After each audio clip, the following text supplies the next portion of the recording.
కాశీపట్టణంలో వారాహి దేవత ఇప్పుడు కూడా చీకటి పడగానే కాశీపట్టణం అంతా తిరుగుతుంది.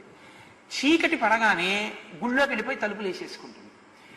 అందుకే సూర్యోదయం అయితే ఇంకా వారాహి దర్శనం ఉండదు కాశీలో, మనం చూడలేం కూడా. ఆ వారాహి యొక్క స్వరూపాన్ని దగ్గరగా నిలబడి చూడడానికి ఎవరికి ధైర్యం సరిపోదు. అందుకని ఏం చేస్తారంటే వారాహి దేవాలయం పైకప్పెక్కి సూర్యోదయానికి పూర్వమే పైన కన్నాలు ఉంటాయి, ఆ కన్నాల్లోంచి చూడాలి వారాహిని. కన్నాల్లోంచి చూసినందుకే ఉద్వేగం కలుగుతుంది. అలా ఉంటుంది ఆవిడ స్వరూపం.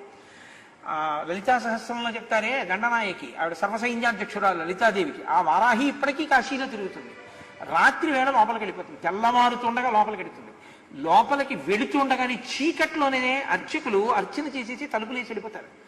ఎవరైనా చూసేవాళ్ళు ఉంటే పైనుంచి ఒకసారి లోపలికి చూసి వెళ్ళిపోతారు అంతే.